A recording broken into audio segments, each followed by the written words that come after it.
Ya, puji Tuhan. Shalom, selamat pagi saudaraku yang diberkati Tuhan. Haleluya. Apa kabarnya saudaraku? Ada sukacita pagi hari ini? Yang bersukacita, saya rindu, mari sama-sama lambaikan tangan. Mari kita serukan Tuhan Yesus baik. Haleluya.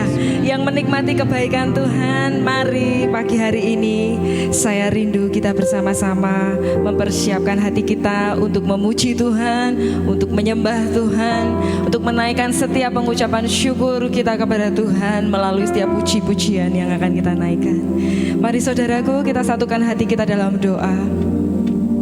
Terima kasih Tuhan buat pagi yang indah ini, buat kesempatan yang Tuhan beri untuk kami boleh datang ke dalam rumah Tuhan, untuk kami boleh memuji, menyembah Engkau, menikmati hadirat-Mu Tuhan. Penuhi kami Tuhan, penuhi setiap kami hati yang rindu untuk menikmati lawatan-Mu Tuhan. Penuhi kami dengan Roh-Mu yang kudus. Kami rindu Tuhan memuji Engkau, menyembah Engkau di dalam roh dan kebenaran. Hadir dan bertahtalah di tengah-tengah kami Tuhan. Kau Allah yang bertahta di atas puji-pujian kami. Kami siapkan hati kami. Kami beri yang terbaik buat Tuhan. Kami rindu dijamah dan dilawat Tuhan. Terima kasih Tuhan Yesus. Terima kasih Tuhan. Haleluya. Terima kasih. Mari saudaraku, dengan penuh kerinduan kita datang kepada Tuhan. Dia Allah yang melihat dan menyelidiki setiap hati kita. Mari kita buka hati kita, kita beri yang terbaik buat Tuhan. Naikkan setiap pujian-Mu, penyembahan-Mu di hadapan Tuhan dengan penuh rasa syukur. Dia hadir di sini. Haleluya. Pujilah aku Tuhan. Cobalah aku Tuhan. Selidiki hatiku dan hatiku.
pujian.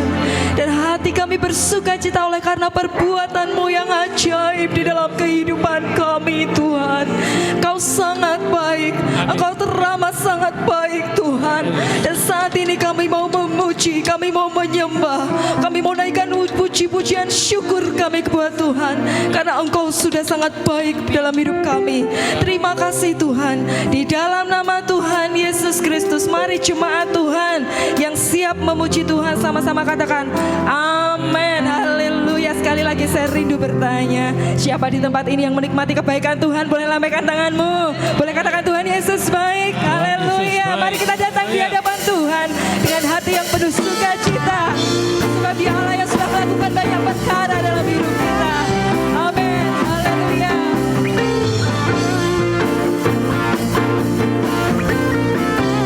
Terima kasih Tuhan.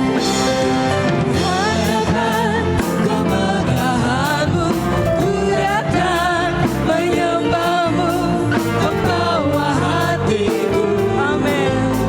Membawa hidup. Mari ingat kasih-Nya Tuhan. Amin. Kasih setiamu di dalam setiap langkahku. Sungguh Engkau baik di dalam hidupku. Engkau baik dan amat baik. Engkau baik dan amat baik. Sekali lagi katakan Engkau baik. Engkau baik. Amin. Terima kasih Tuhan. Terima kasih Yesus. Haleluya.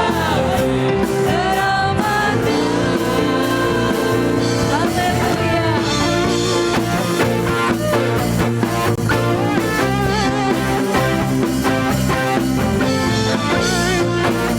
Dengan penuh sukacita, mari kita datang di hadapan Tuhan.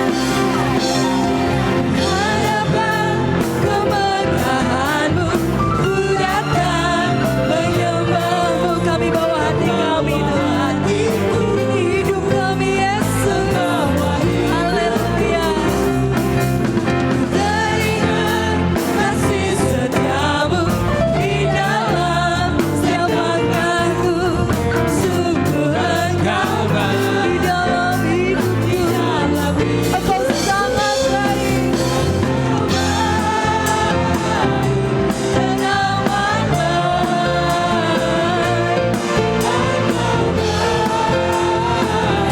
Engkau baik dan amat baik. Yesus. Engkau baik dan amat baik. Haleluya.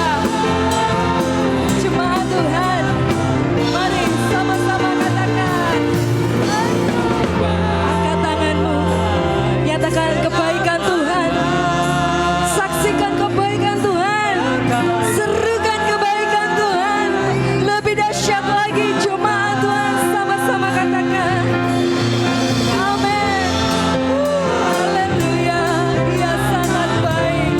Angkat kedua tanganmu di hadapan Tuhan, serukan kebaikannya bersama-sama. Oh Yesus.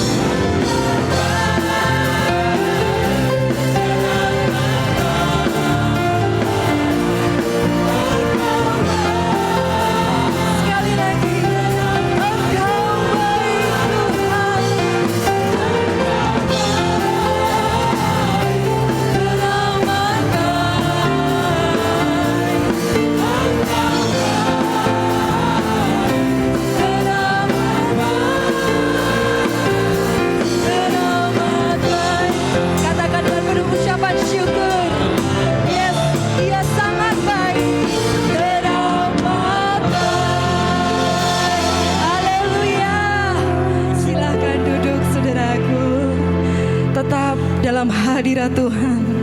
Kita mau menikmati kebaikan Tuhan yang tidak pernah habis dalam hidup kita. Terima kasih Tuhan. Hari ini mungkin kita sedang menantikan jawaban doa. Hari ini mungkin kita bertanya-tanya. Tetapi saya mau katakan saudara, Jangan pernah lelah berharap di hadapan Tuhan. Tetap kuat, tetap percaya, karena Tuhan tahu untuk memberi yang terbaik bagi kita. Jangan kita kecewa kepada Tuhan sekalipun doa kita belum dijawab, karena mungkin doa kita belum tentu mendatangkan kebaikan. Tetapi apa yang Tuhan beri dalam hidup kita, itu pasti yang terbaik. Amin. Yakin dan percaya saudara, Tuhan mendengar jauh lebih dari apa yang kau doakan. Dan Tuhan sanggup menjawab lebih dari yang kita harapkan. Tetap yakin, tetap percaya, tetap setia mengandalkan Tuhan. Haleluya Yesus, terima kasih Tuhan. Ya Allah yang dahsyat, Dia sanggup melakukan semua. Tak selalu Tuhan menjawab doa, namun Dia beri yang terbaik di waktu yang tepat. Mari izinkan Tuhan bekerja. Amin. Tuhan untuk bekerja, yang mustahil menjadi mungkin oleh karena percaya. Yesus mendengar lebih dari yang ku doakan.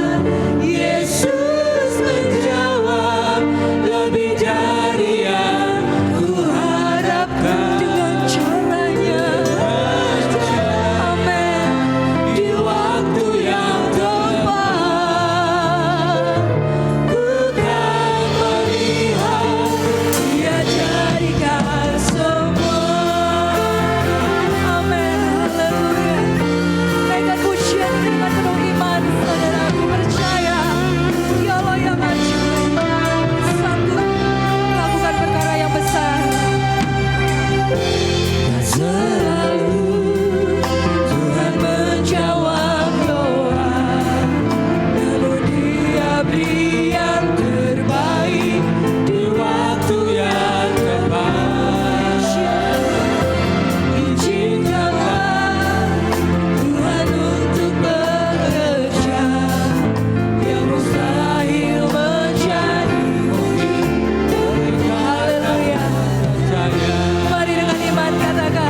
dosa, pimpin doa sambut firman Tuhan.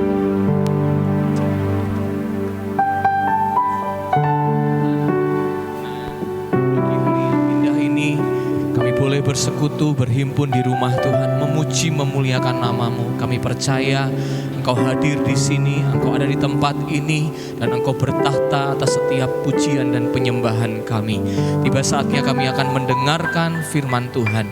Kiranya Engkau yang memberkati setiap kebenaran firman yang akan disampaikan, supaya kami boleh menerima dengan tanah hati yang subur, dan kami boleh menerima firman Tuhan itu di dalam hidup kami, tertanam, bertumbuh, berbuah untuk kemuliaan nama Tuhan. Urapi hamba-Mu yang akan menyampaikan kebenaran firman Allah, dan urapi juga setiap kami yang akan mendengarkannya. Kami serahkan waktu ini ke dalam tangan Tuhan. Di dalam nama Tuhan Yesus Kristus kami sudah berdoa mengucap syukur. Haleluya. Amin. Haleluya. Puji Tuhan. Puji Tuhan, kita bisa berjumpa lagi, bisa beribadah. Ini hanya oleh karena kemurahan Tuhan. Yang kita sembah adalah Allah El Shaddai, Allah yang Maha Kuasa. Ke depan kita akan menghadapi situasi yang lebih sulit.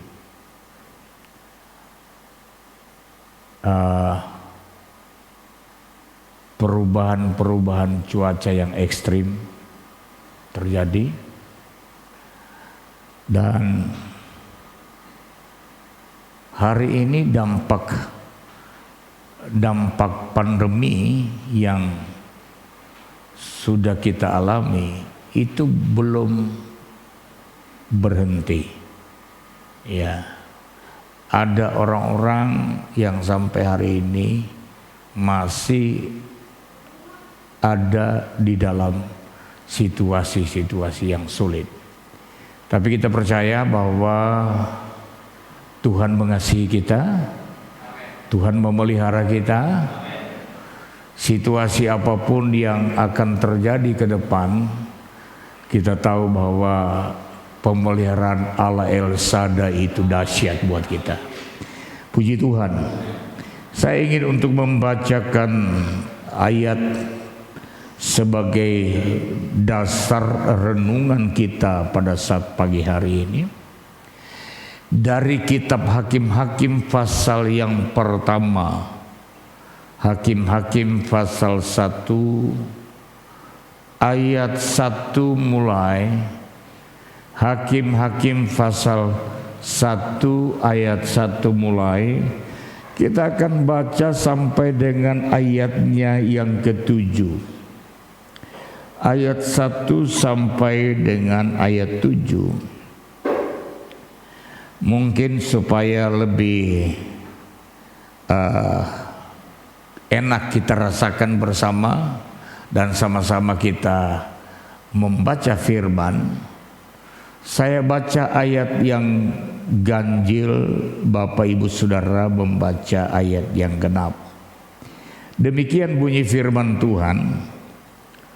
Sesudah Yosua mati, orang Israel bertanya kepada Tuhan, siapakah daripada kami yang harus lebih dahulu maju menghadapi orang Kanaan untuk berperang melawan mereka? Ayat 2.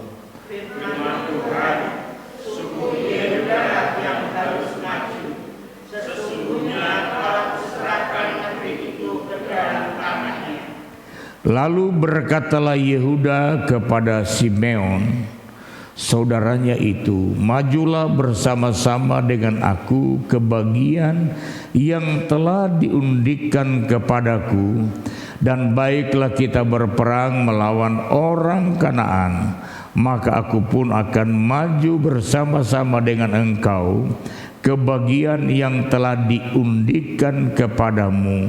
Lalu Simeon maju bersama-sama dengan dia. Ayat 4, 2, 3. Maka majulah suku Yehuda, lalu Tuhan menyerahkan orang Kanaan dan orang Feris ke dalam tangan mereka, dan mereka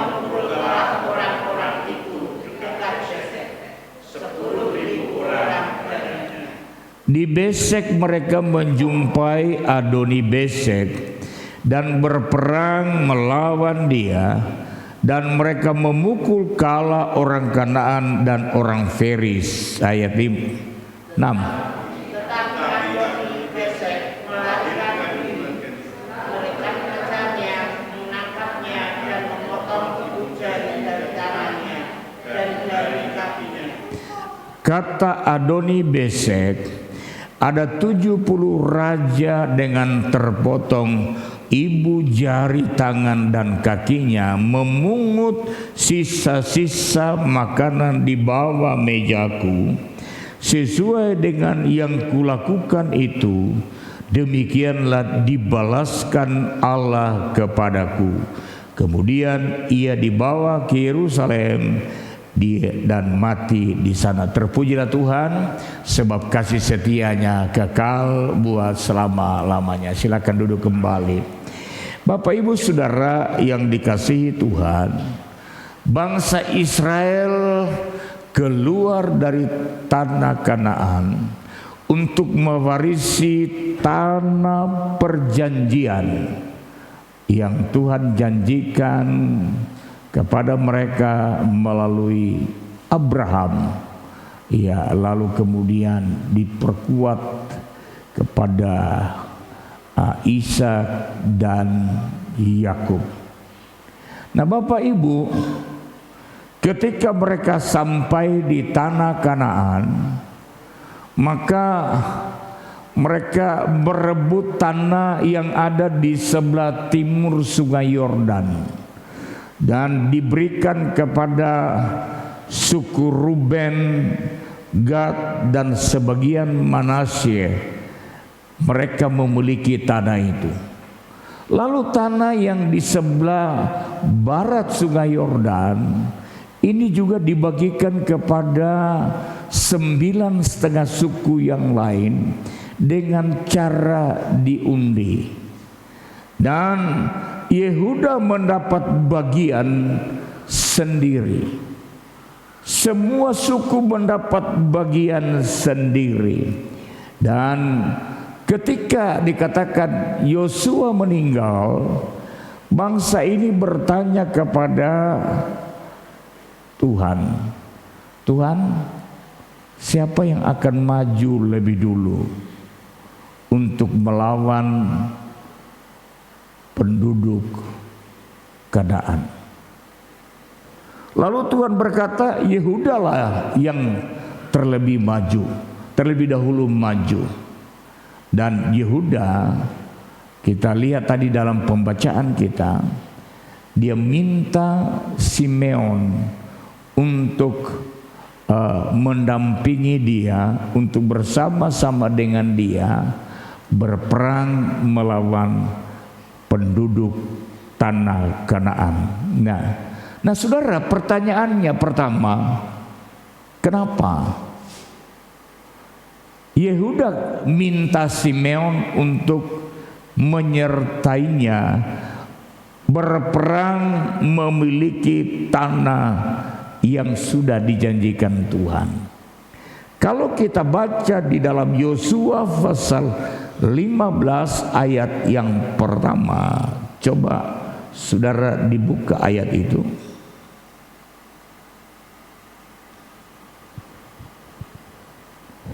Ya.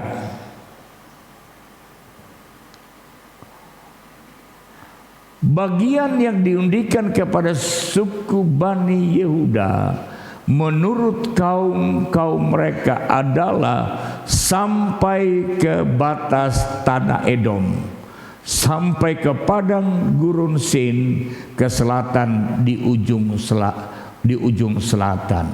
Jadi saudara perhatikan bahwa tanah perjanjian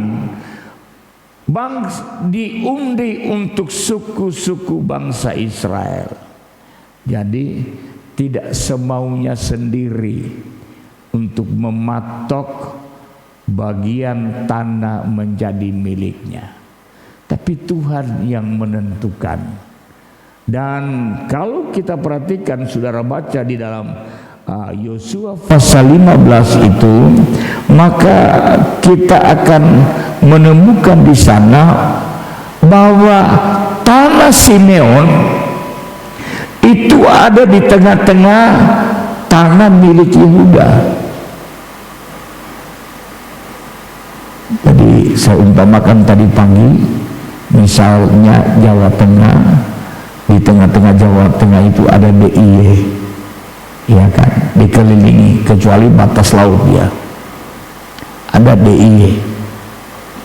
Nah, karena itu Yehuda minta Simeon untuk bersama-sama dengan dia maju berperang melawan penduduk Kanaan. Dan Yehuda berkata, nanti untuk memiliki tanahmu pun aku akan menyertai engkau, akan bersama-sama dengan engkau. Nah, saudara-saudara, kita ambil pelajaran dari ayat ini, bahwa tanah bagian Yehuda. Lalu kemudian dalam Yosua 19 ayat 9 dikatakan, di tengah-tengah tanah milik Yehuda di sana bagian Simeon. Itu sudah ditentukan Tuhan, sudah diundi, dan undi itu memberikan tempat, menunjukkan milik tanah Yehuda dan Simeon. Tapi mereka harus maju berperang. Tidak berarti karena sudah diundi itu milik Yehuda, lalu Yehuda berkata, itu bagian saya mau ngambil tanah itu, saya mau memilikinya, lalu dengan begitu saja dia memilikinya. Jangan lupa, di sana ada penduduk asli yang dikatakan tadi, orang-orang Feris dan orang-orang Kanaan. Jadi Yehuda harus berperang untuk memiliki tanah yang sudah diundikan menjadi bagian miliknya. Yehuda harus berperang. Saudara-saudara, berapa banyak kita yang percaya bahwa berkat-berkat kita Tuhan sudah siapkan. Haleluya. Halo. Berapa banyak yang percaya bahwa setiap kita ada berkat-berkat yang Tuhan sudah siapkan. Saya ingat papa saya waktu datang ke Magelang, anak saya waktu itu 2, Greta dan Jenny. Saya berpikir 2 cukup, karena itu 2 cukup. Papa saya berkata begini, kalau kamu punya anak 2, itu baru pulang pokok, kamu 2 dapat 2. Lalu ya harus tambah 1 lagi.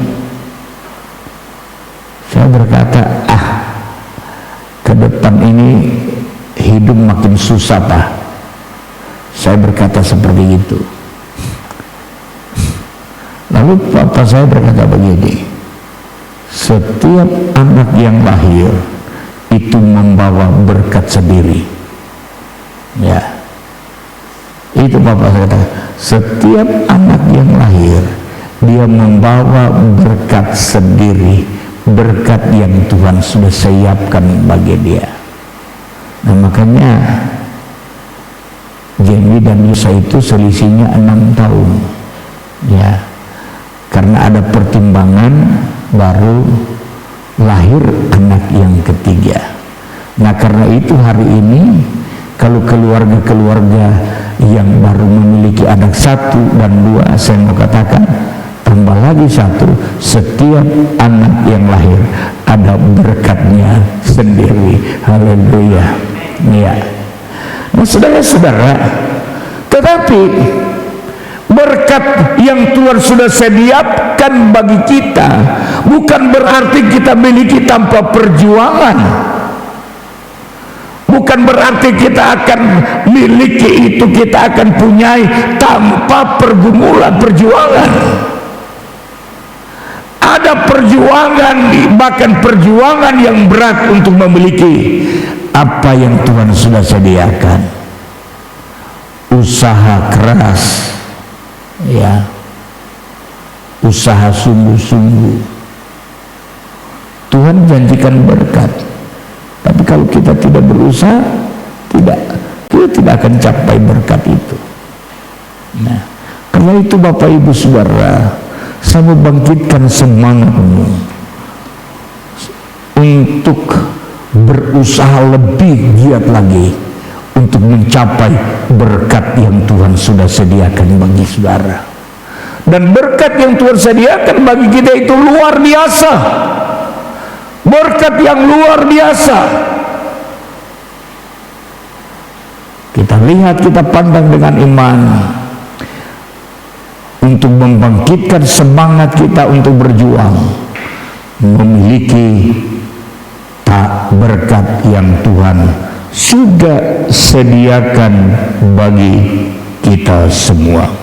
Lalu saudara, kita masuk ayat yang keempat sampai dengan ayat yang ke-7, ya. Ayat 4 sampai dengan ayat yang ke-7.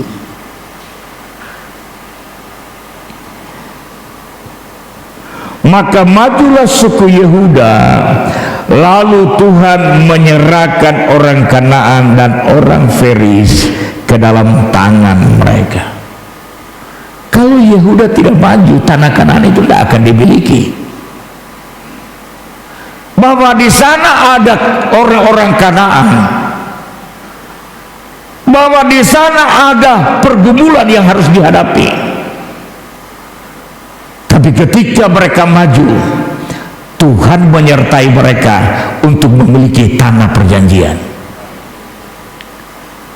Bahwa kita menghadapi pergumulan, ada tantangan, tetapi Tuhan menyertai untuk kita miliki berkat yang Tuhan sudah sediakan bagi kita. Saudara-saudara yang dikasihi dan diberkati Tuhan,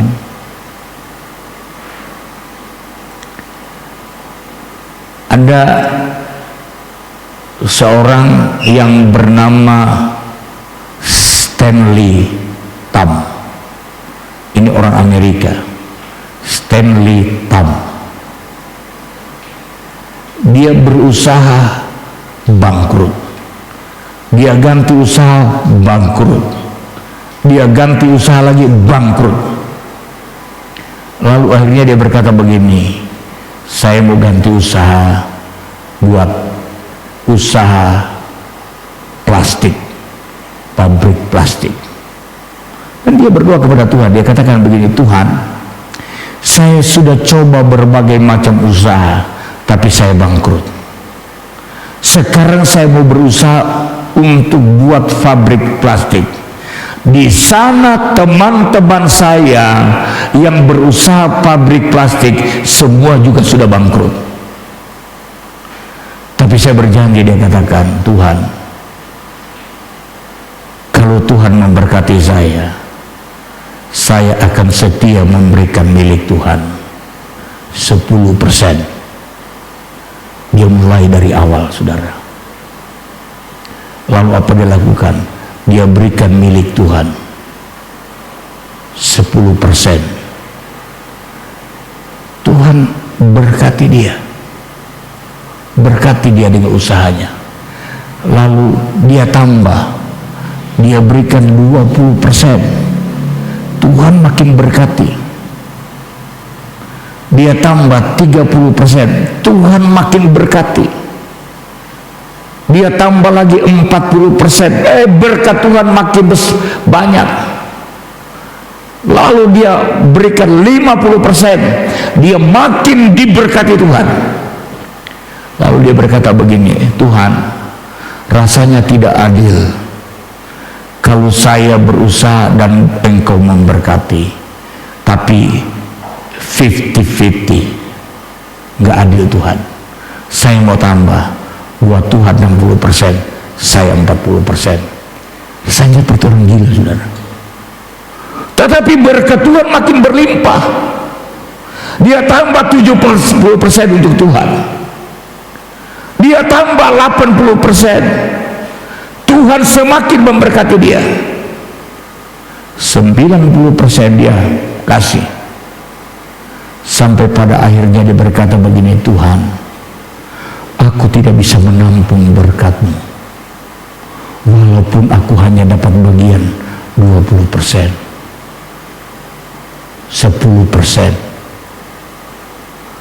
Saudara-saudara, lalu dia berkata, Tuhan, semuanya aku mau serahkan kepada Tuhan. 100% dia berikan kepada Tuhan. Saudara, pabrik kertasnya diganti namanya Christ is the answer. Itu perusahaannya. Dan saudara bertanya, lalu setelah hitam apa dia? Dia bekerja kembali seperti karyawan di perusahaan itu. Ya, dia bekerja kembali. Dia sudah punya banyak kok.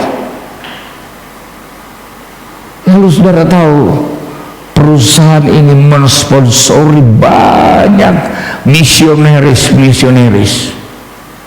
Ketika ada misionaris yang diutus ke Kenya, maka bendera Kenya ditancapkan di depan perusahaan. Ketika misionaris diutus ke Nigeria, maka bendera Nigeria ditancapkan di sana. Dan saudara tahu, ada bendera Indonesia ditancapkan di sana. Ketika perusahaan ini mengutus seorang yang akhirnya membuka sebuah pendidikan sekolah tinggi Alkitab di Malang. Ya, saudara, ini kesaksian nyata dari seorang Stanley Tam yang bolak-balik berusaha bangkrut, tapi ketika dia berjanji kepada Tuhan, ya, dia tahu bahwa Allah menyediakan berkat yang besar bagi dia. Tetapi ada perjuangan yang harus dia lewati. Saudara, saya ingin membangkitkan semangatmu. Allah menyediakan berkat yang besar bagi setiap kita. Tuhan sayang kita semua. Tuhan sayang saudara. Tuhan sayang saya. Nah, karena itu saudara, berjuanglah untuk memiliki berkat yang Tuhan sudah sediakan bagi kita semua. Lalu saudara-saudara, ketika mereka menyerang Besek, rajanya lari.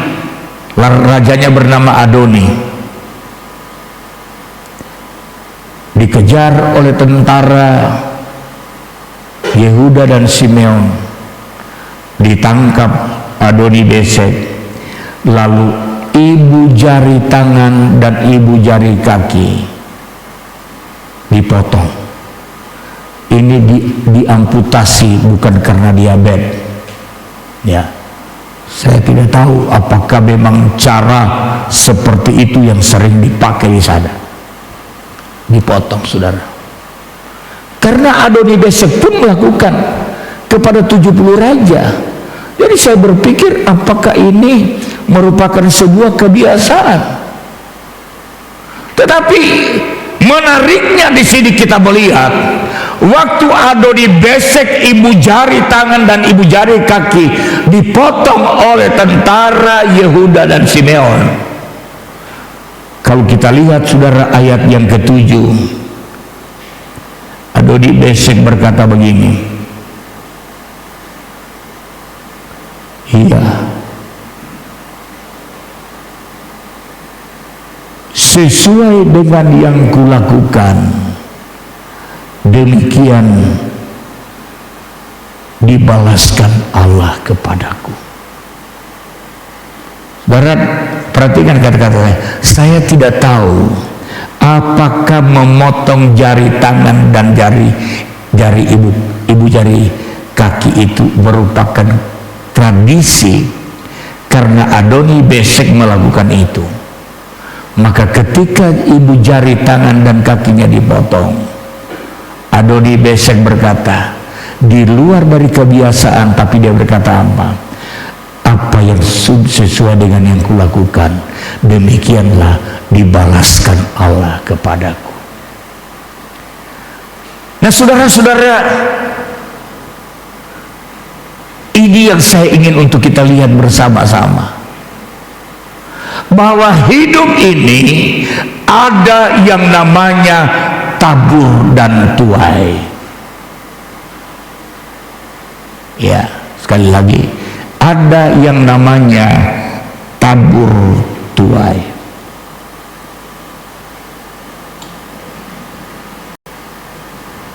Apa yang kita tabur, itu juga yang akan kita tuai. Saudara-saudara,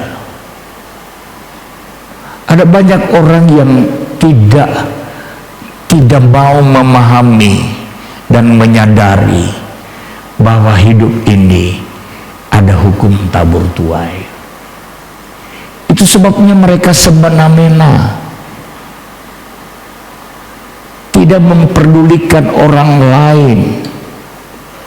Ya, dia lakukan apa saja, apa yang dia mau, menyakiti orang dan lain sebagainya. Lupa bahwa apa yang dia lakukan sesuai dengan yang lakukan, demikian Tuhan akan membalas kepadanya.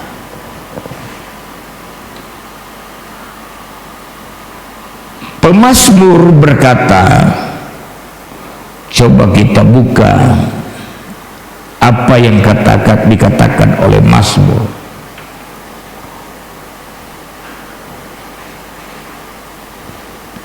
Atau kita mundur dulu, Galatia pasal yang ke-6 ayat yang ke-9.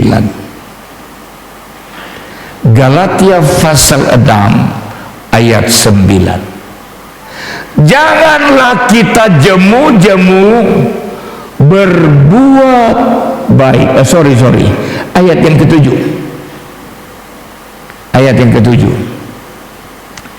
Janganlah sesat. Perhatikan itu. Allah tidak membiarkan dirinya dipermainkan. Jadi orang yang menganggap atau yang mempermainkan Allah, itu orang yang sesat. Pikirannya sesat, tindakannya sesat.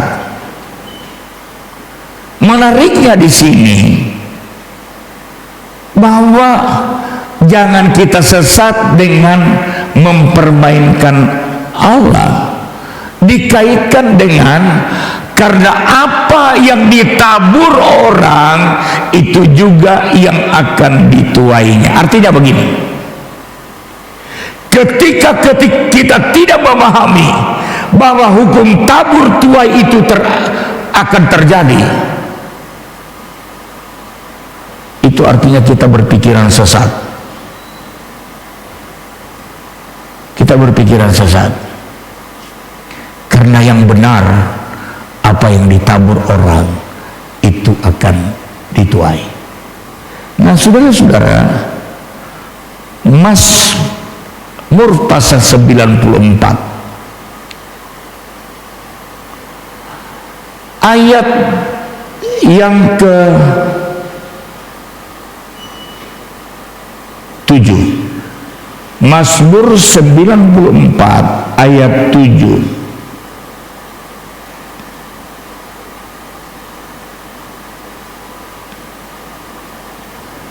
Ya, ayat 5 mulai. Ayat 5. Umatmu ya Tuhan mereka remukan, dan milikmu sendiri mereka tindas. 6. Janda dan orang asing mereka sembelih, dan anak-anak yatim mereka bunuh. Ayat 7. Dan mereka berkata, Tuhan tidak melihat, dan Allah Yakub tidak mengindahkannya. Ini pikiran orang sesat yang tidak memahami bahwa ada Allah yang membalaskan setiap perbuatan. Jadi ayat ini kalau saudara baca mulai dari ayat yang pertama, di sana dijelaskan orang sombong, orang fasik yang berlaku semena-mena. Ayat yang kelima dikatakan umatmu mereka bunuh, mereka tindas. Kenapa mereka lakukan itu? Karena mereka beranggapan Tuhan tidak melihat. Saudara-saudara, kita bersyukur kita masih punya kebebasan dalam beribadah. Ada gereja Tuhan, orang-orang lain beribadah diganggu. Ibadah mereka, saudara, dibuat tidak nyaman. Bangunan mereka diusik, diresolusi. Kenapa? Karena mereka tidak pernah berpikir bahwa Allah yang kita sembah itu adalah Allah yang melihat. Allah yang kita sembah itu Allah yang membela. Lalu dikatakan apa yang dilakukan orang fasik. Ayat yang ke-6, coba mundur lagi. Janda dan orang asing mereka sembelih, dan anak-anak yatim mereka bunuh. Ini kekejaman yang sangat tidak disukai oleh Tuhan. Janda dikatakan disembelih, orang yatim dibunuh. Padahal di dalam Alkitab kalau kita perhatikan, janda dan yatim itu dipelihara. Orang Israel kalau panen, saudara, kalau panen disuruh dengan sengaja untuk meninggalkan sebagian. Jadi tidak boleh panen bersih. Jadi tidak boleh panen ludes. Ada bagian-bagian yang disisakan. Itu adalah bagian janda-janda. Itu hukum yang diberikan kepada bangsa Israel. Anak-anak yatim juga sama, ada dalam perhatian dan pemeliharaan Allah. Tapi orang-orang fasik, mereka membunuh anak-anak yatim dan menyembelih. Karena apa? Mereka berkata Allah tidak melihat apa yang kita lakukan. Jangan sesat dikatakan Allah tidak membiarkan dirinya untuk dianggap tidak mengetahui apa yang kita lakukan. Mata Tuhan melihat apa yang kau perbuat, ya. Ya, mata Tuhan melihat baik perbuatan yang baik maupun yang jahat. Perbuatan yang dua-duanya akan mendapatkan balasan. Perbuatan yang baik akan menuai kebaikan, sedangkan perbuatan yang jahat juga akan menuai hal-hal yang tidak baik. Saudara-saudara, Tuhan melihat. Jangan pernah kita beranggapan Tuhan tidak melihat apa yang kita lakukan. waktu kami ada pleno di Tegal bulan yang lalu, biasa kami rombongan dari Salatiga, ya, pendeta dari Klaten, lalu Pak Lukasno, saya, lalu John yang dari Kudus, kita kumpul bareng ke sana. Lalu Pak Agus berkata begini, kita sarapan di rest area sebelum Batang, ya, sebelum Batang, sarapan di sana. Lalu kami sarapan sampai di sana, masuk parkir di satu rumah makan. Saya untuk kedua kalinya di sana, aneka soto, soto Kudus, soto Lamongan, soto Pekalongan, soto Tauco, ada semua di situ. Nah, karena itu kami pilih tempat itu untuk setiap orang masing-masing memilih apa yang disukai.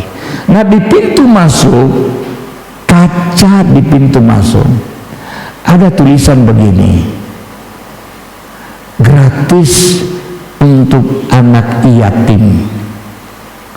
Saya berkata begini kepada yang punya, Mas, ini ada batasan umur enggak anak yatim?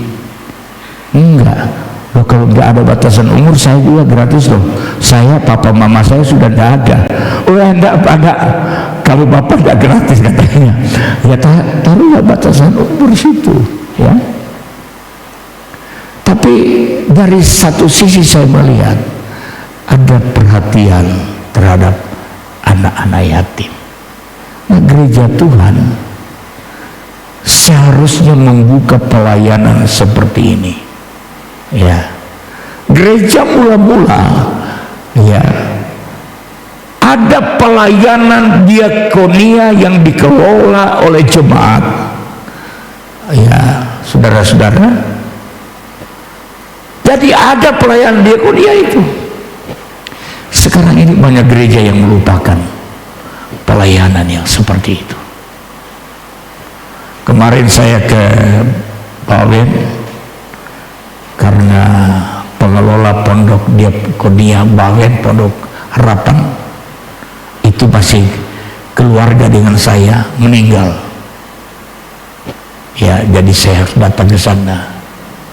Nah, pondok diakonia ini melayani anak-anak yatim, orang-orang terbuang dan bahkan dibuang, anak-anak yang dibuang.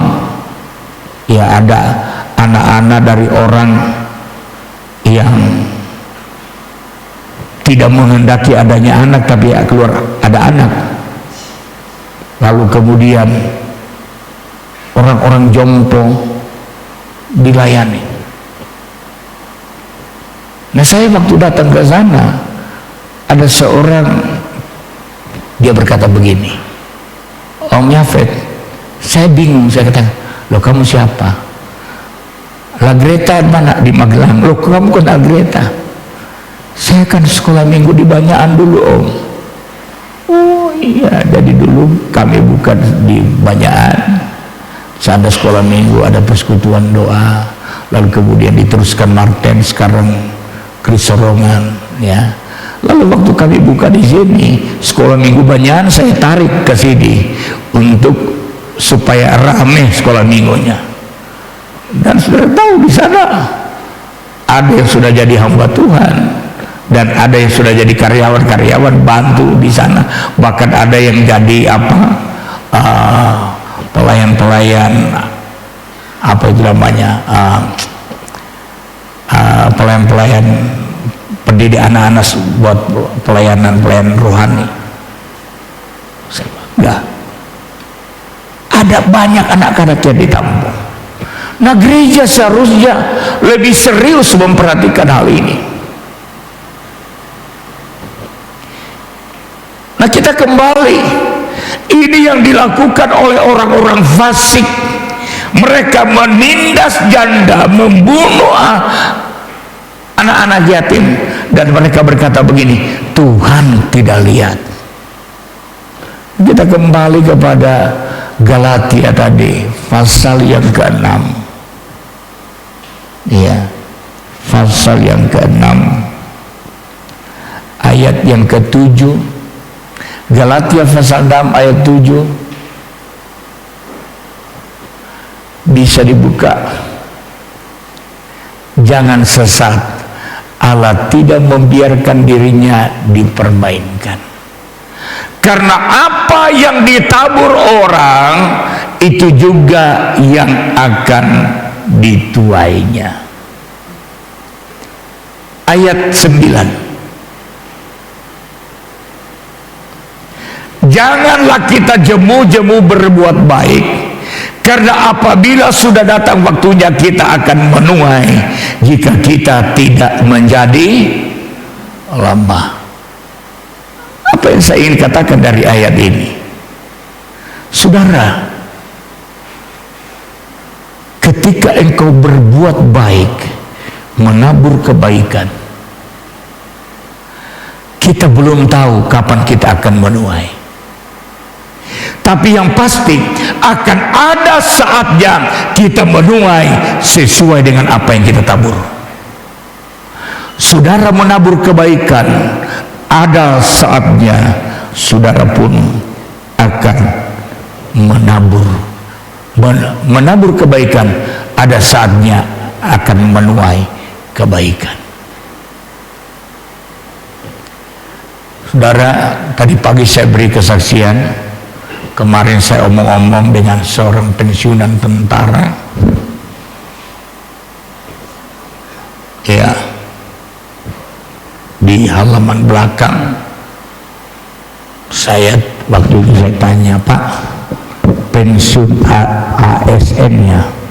Bukan, saya pensiunan TNI. Oh, dinas di mana aja, Pak? Saya dinas di Magelang, dinas di Klaten, dinas di Solo. Lalu dia bercerita banyak. Lalu dia cerita begini, ada sebuah toko di daerah Solo menjual barang yang sama, tidak jejer memang, tapi tidak berjauhan.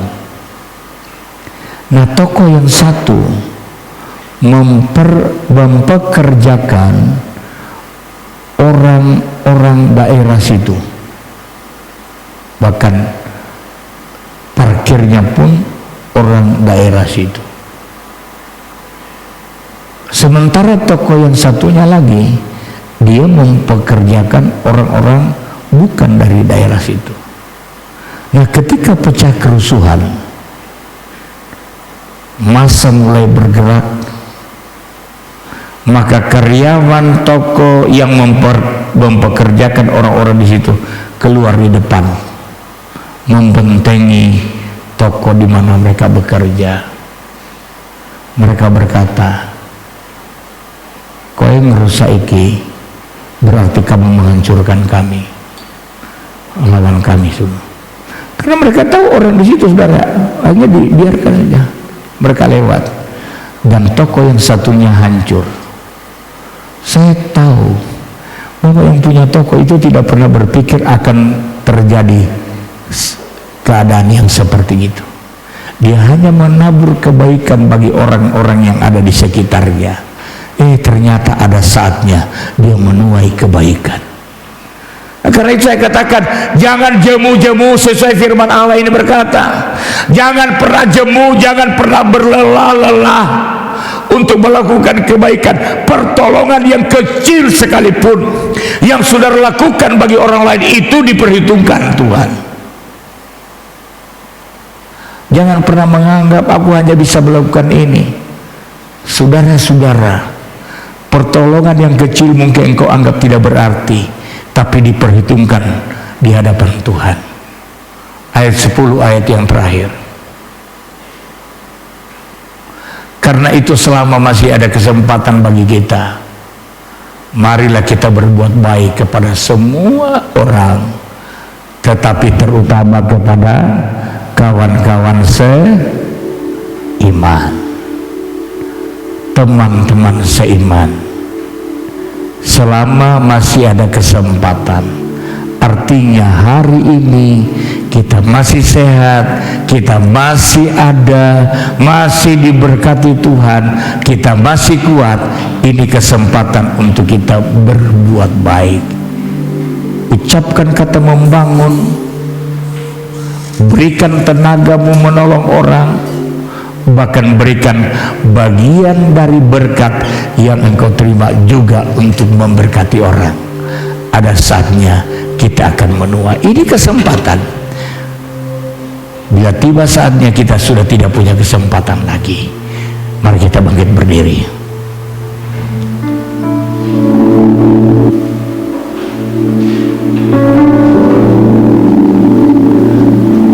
Hidup ini adalah kesempatan. Hidup ini untuk melayani Tuhan. Jangan sia-siakan waktu yang Tuhan beri. Hidup ini harus jadi berkah. Hidup ini adalah kesempatan.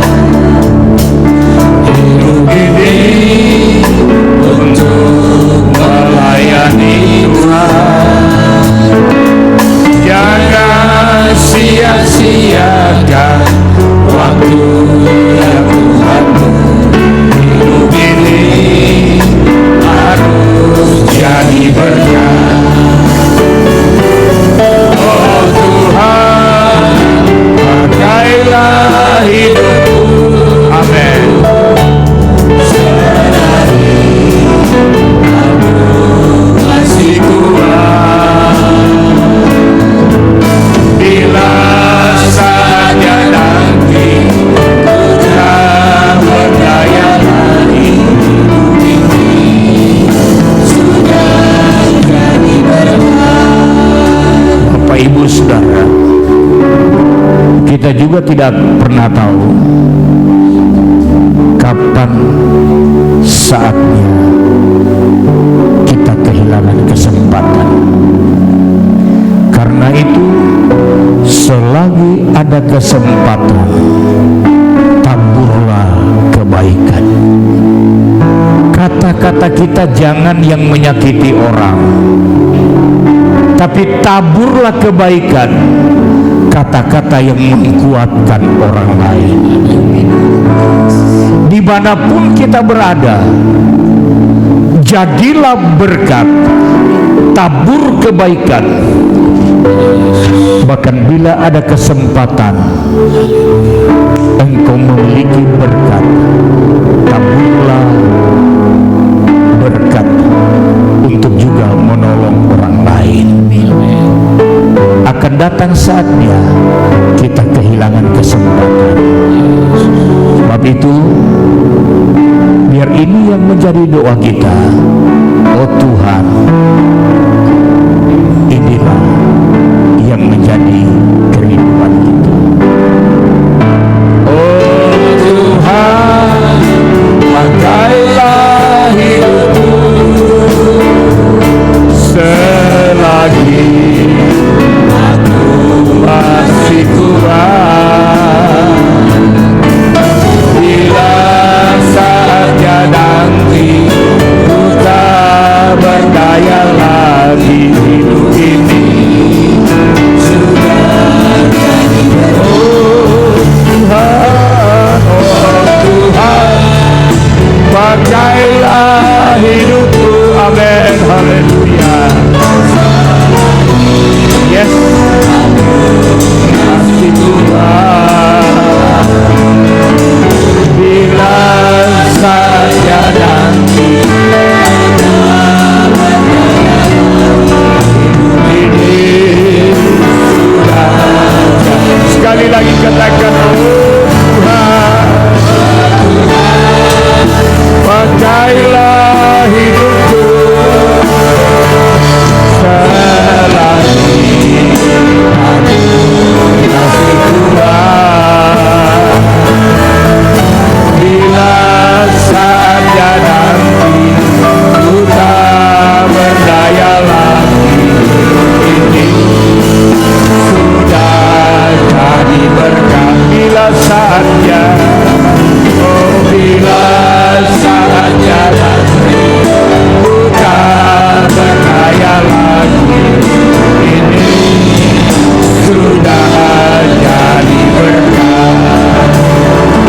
yang menjadi doa kami. Selagi masih ada kesempatan, pakailah kami untuk menjadi berkat. Ajar kami untuk segenap hidup ini menjadi berkat bagi banyak orang. Melalui perkataan kami, sikap hidup kami, bahkan taburan-taburan yang dapat kami tabur. Tuhan memberkati kami. Terima kasih Tuhan. Hamba berdoa berkati jemaat-Mu sepanjang minggu ini. Ketika mereka mengadakan perjalanan, Tuhan sertai, pimpin, jaga, lindungi mereka dari celaka, mara bahaya. Mereka terpelihara. Amin. Keluar masuk pintu rumah diberkati Tuhan. Amin. Dalam rumah tangga berikan damai sejahtera, Bu. Usaha pekerjaan yang mereka kerjakan, aku berdoa, turunlah berkat Allah atas usaha-usaha mereka Tuhan. Biar mereka boleh melihat bagaimana berkat Tuhan dilimpahkan. Kami menghadapi masa-masa yang sulit ke depan, tetapi hamba percaya anak-anak Tuhan diberkati dan dilindungi Tuhan. Tuhan akan tolong mereka yang berulang tahun dalam minggu yang kami lewati. Biar kiranya berkat Allah menyertai limpah turun di atas kehidupan di masa-masa yang datang. Dan sebuah korban persembahan yang mereka persembahkan hari ini, Tuhan kembalikan lipat ganda sesuai dengan janji-Mu. Kedangkan tangan-Mu, saudara. Terimalah berkat dan anugerah dari Allah Bapa, kelimpahan kasih sayang di dalam Yesus Kristus Tuhan, penyertaan dan bimbingan Roh Kudus menyertai kita semua pagi hari ini sampai selama